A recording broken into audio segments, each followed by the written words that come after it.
how many pieces you're using, you can make either an inverting or a non-inverting superbuffer. In either case, it takes the output inverter and at least one other inverter. This one is irrelevant, but it may be in there anyway. Okay. Why don't you always do that if you have complementary signals available? Well, it may complicate your routing to do this everywhere, but it is done frequently, for example, in driving input lines on large PLAs or lines across large ROMs, clock drivers that go across large arrays. Clock drivers are almost always built this way. So, for example, here's a device which is used on the OM2 chip. It has this is approximately what it is, not exactly. It has a clock phase to gate a logic signal into here. And then it has, let's see, how does this work? One of the other these devices is made into a NOR gate so that you can gate the other clock with the signal if you want to. And then you have the option of hooking it up one way or the other to make inverting or non-inverting output. And let me just show you on the view graph what such a thing looks like in a layout. Flash. See if this. Is there an alternate bulb switch on? Yeah, that's what I'm trying to operate. The alternate is also not working. Well, if you look on in the text on figure 7A and 9A, you have a color picture of the layout of the control line drivers in the OM. Excuse me, that's chapter 5. These devices contain superbuffers on their output. The figure is a little bit confusing because it's hard to see where the depletion is and exactly how that pull-up device is made. But what they in fact have is a pull-up which is a parallel combination of a depletion device with an enhancement device. Get that on now.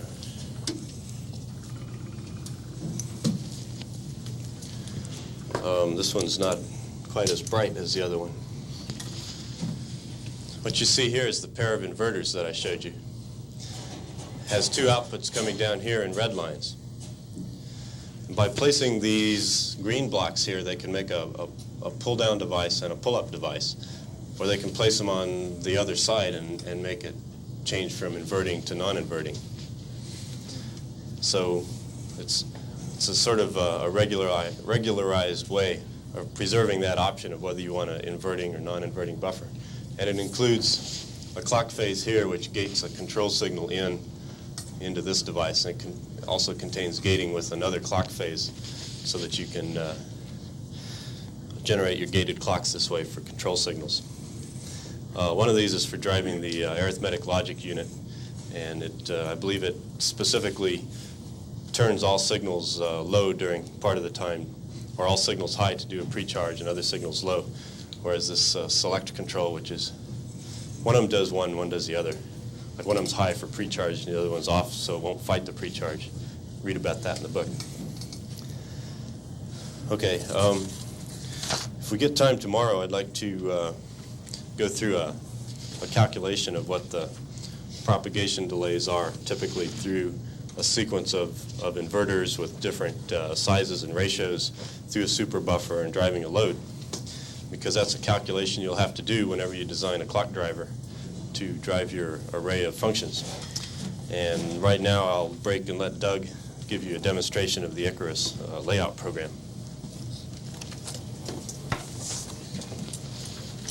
Okay, there are 6 monitors set up along the sides of the room. Some of you are familiar with the system and won't really have to perhaps get as close as others. Those of you who are unfamiliar, I hope this will be a useful introduction so that it will be easier to learn rather than having to sort of work with everybody for a long time individually.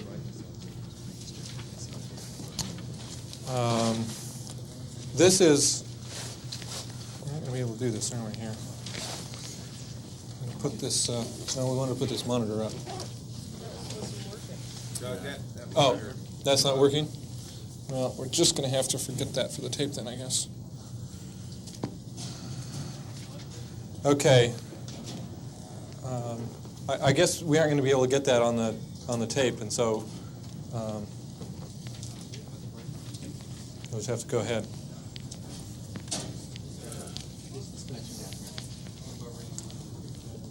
The monitors which aren't on are only not on, I believe, because the brightness is not turned up.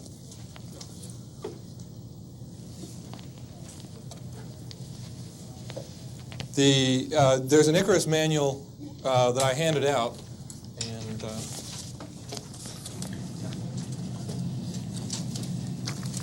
and I'm going to go over the demonstration in similar order to the way it's presented in the handout, just so that, or in the manual, just so that you'll have a sort of a map to go through and understand what the different sections are about. Are all the displays on now? Okay.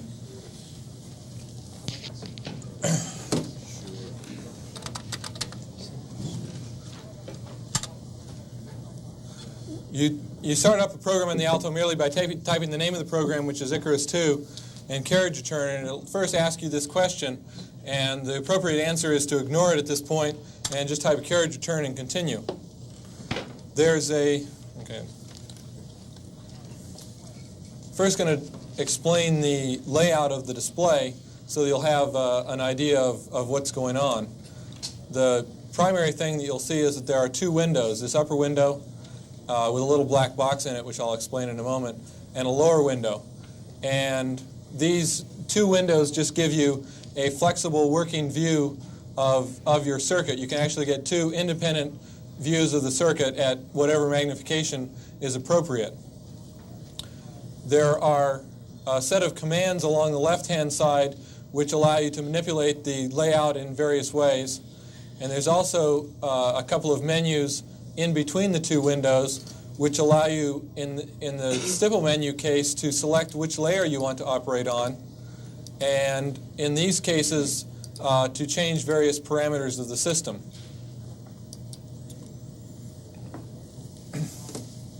The stipples are labeled by the names of the layers which we generally use them for: the implant layer, the diffusion, polysilicon, cut, metal, buried contact, and overglassing. This is the layer that we really didn't say much about, which is applied just to pads.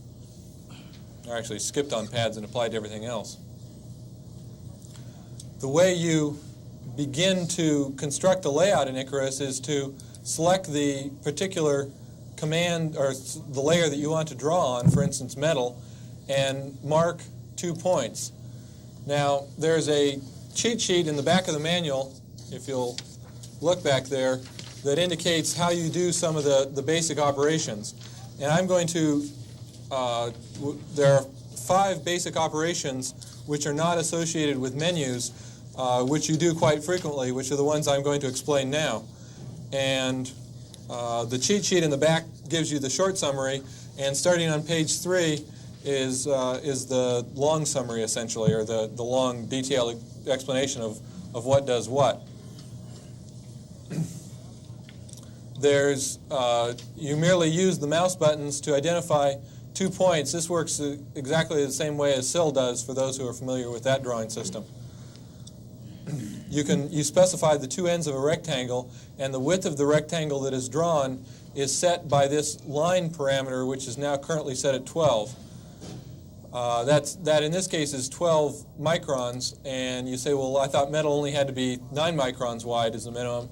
And that's true, but you'll see why 12 is a very common number when you're using a lambda of 3 in just a few minutes. I'm going to just start building up a basic inverter just to give you an idea of how you go about such a thing. Now that we've drawn the metal lines, you might consider this VDD and this ground. You select the diffusion, and you start to connect the two. Now remember that you have to connect the diffusion to the metal, and you have to have not only a contact there, and we call the contacts just cuts in this stipple menu. You you want to be able to put down a sort of standard size square blob, which is 2 lambda in the case of cuts and 4 lambda in the case of the material that surrounds it. So there's a flash parameter which is specified here, which in the case of cut is 6 microns, in the case of diffusion is 12. And so I'm going to select cut and use the tab key. And you notice that tab key is, has the equivalent of a flash command in Icarus. And we're going to flash a square contact at that point. You just hold down the tab key while you're hitting the middle button on the mouse in this case. Then going to pick up the diffusion layer and do another flash of diffusion, but because its default size is 12, it makes a larger thing around the center point. Now in this case, okay, so now we want to put on the gate of the transistor, and that's just a polysilicon line across here. Now, and then we need a pull-up transistor up here, and let me just draw that schematically or a single width for the moment. Then you realize, well, let's say we want to make this one twice as long as this one down here. So one way you could do it is to draw another line. Then you may miss like that. And so there is a move command, which is another one of the basic commands, which operates on selected items. Selected items are the things which are outlined. And you notice the last item drawn is always the selected item until you change it, that is. And you can move selected items based on a reference point, which is marked by this little cross. And let's say we want to take that point and move it up to that point right there. You merely hold the control key, which has which using the first mouse button makes it a move command. And you can, in fact, just move things around on the screen in that way. You can that control key with a middle mouse button is a copy command, and you can make multiple copies. Now I've got something on the screen that I don't want, namely all this garbage over here. And so I can operate on the selected item here with a delete command. And to confirm any of the commands in the menu up here, I merely confirm that by hitting the escape key or the upper left-hand key, which is marked as command accept. And the item goes away and delete turns to undelete, so you can get it back again just by confirming that command. If you select these items using the select key on the mouse, you can get rid of these as well, and you can experiment with that and see how that works. An alternate way you notice that I have 2 items here now. An alternate way of doing that drawing that extra width of transistor would be to take this item and select it and hold down the S key, and you notice that a message comes up here that says stretch. Mark to select the edge and draw to move it. When you want to stretch something bigger than it is, you only have to mark the area outside that you want it stretched to. So I'm just going to stretch it to there. Notice that stretch works in all dimensions and stretches the edge it's nearest. It's too big. Let me just draw it over again. And I'm going to stretch it once more down here. So there are alternate ways of making things big. You can either stretch things that are already there or create a new copy of it.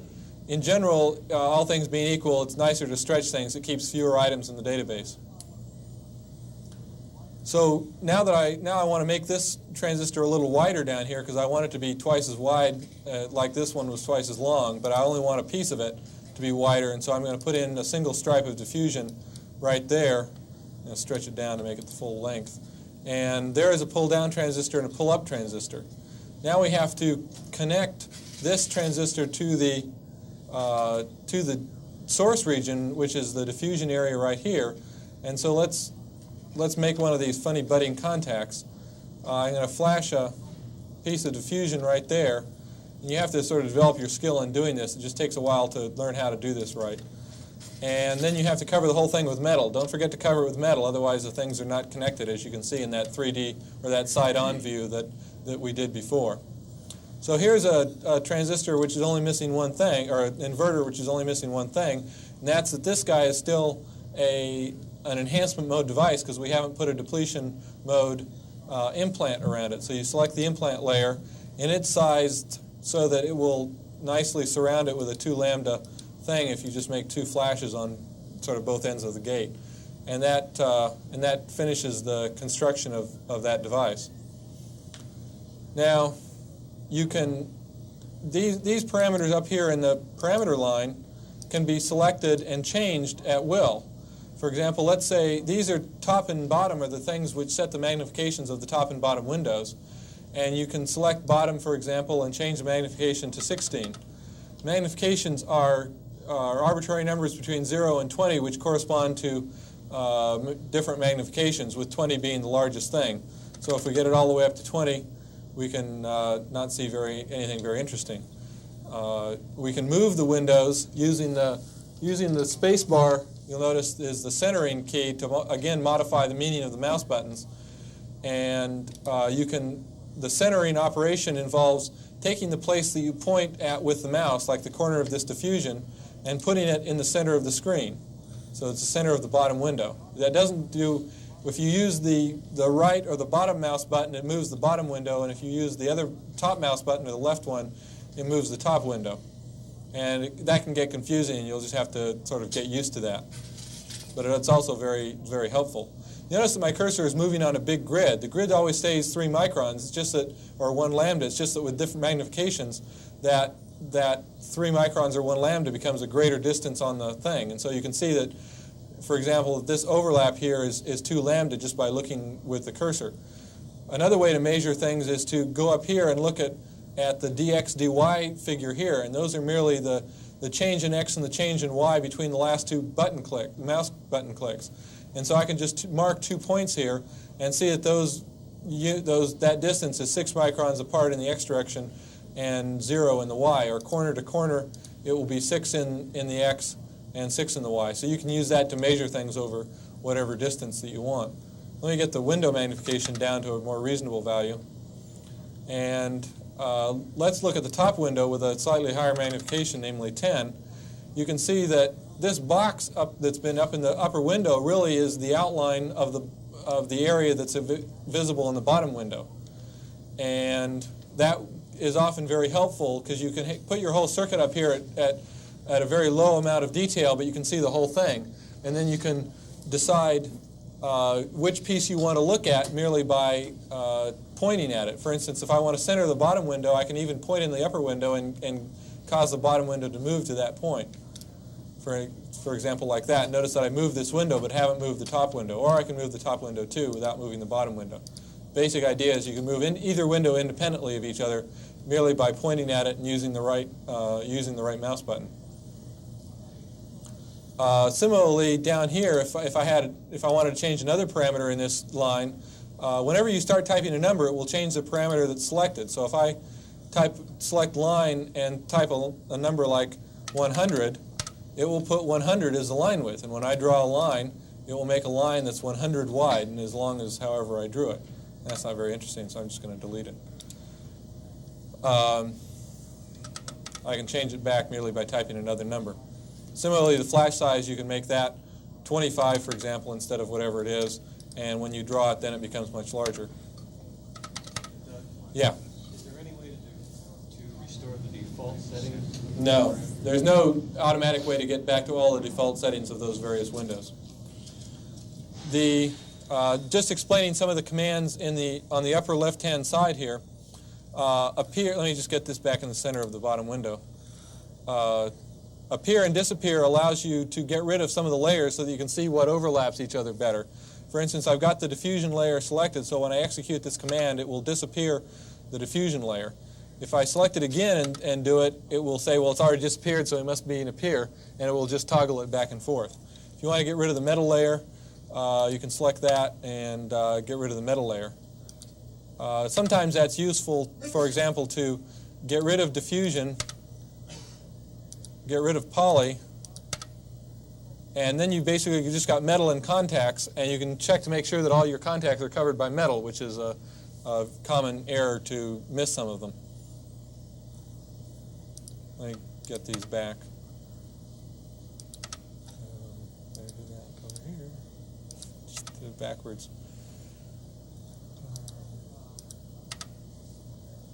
Okay, I'm not going to explain input text for the moment. Let me just explain rotate and mirror.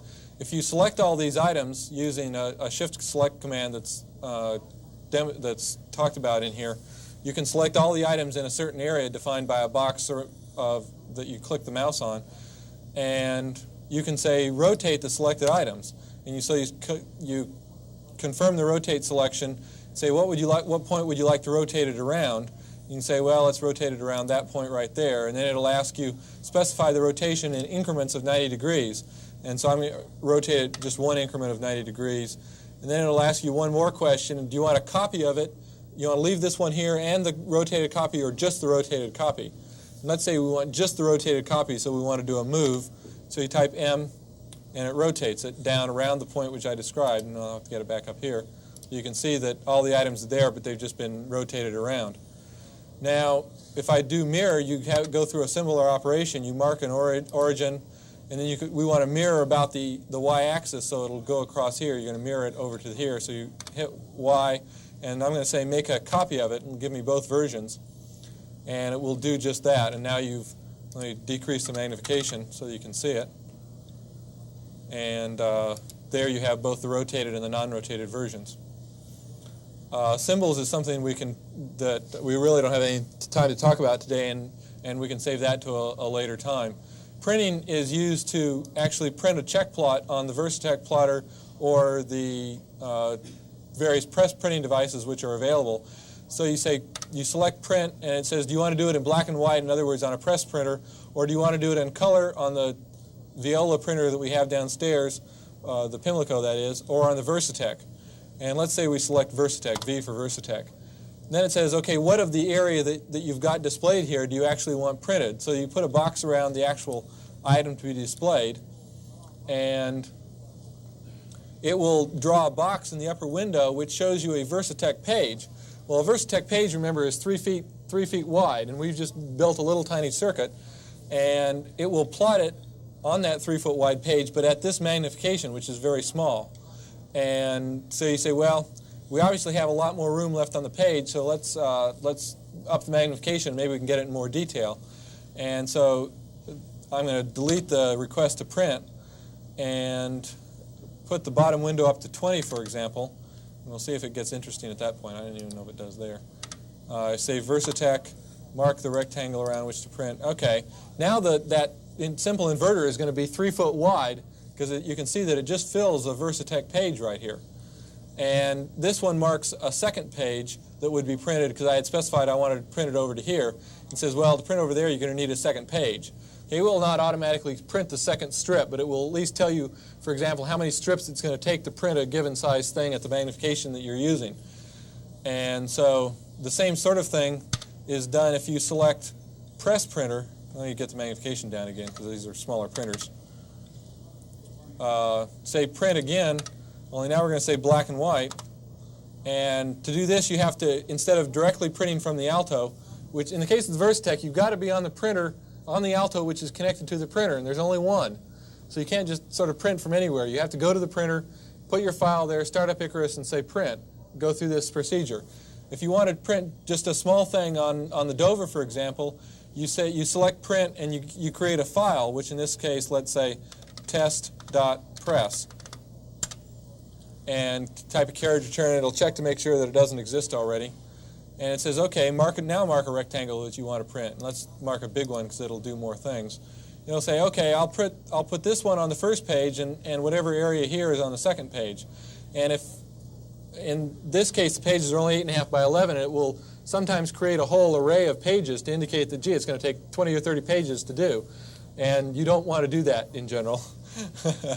Plus the fact that Dover isn't all that good at printing bitmaps, which is how this is represented. And so let's say that we said, okay, let's go ahead and print this. And so you confirm the print selection, and it will go off and start creating a file. It says, do you want this page? This is what's going to be on the first page that's printed. You say, okay, I want that page, so you type carriage return. Then it'll say, this is the second page. Well, there's nothing there, so you can just hit delete and go back, and it will, when it's done printing, or when it's done going through all the pages, it will come back and give you the display that you had. And now on the disk is a file called test.press, which you can say Empress to whatever your favorite printer is, and it will go off and try to print that. The one thing that you have to be cautious about is that every time it puts one Icarus page on your disk, it takes 120 disk pages to store it. And so if you want to print 10 pages, you better have 1,200 free pages on your disk, because it's just all bitmap representation. So just be cautious about that, and you'll run out of disk space more than once. The other important commands up here, you can turn the ticks, which are these little dots, on and off in the lower screen.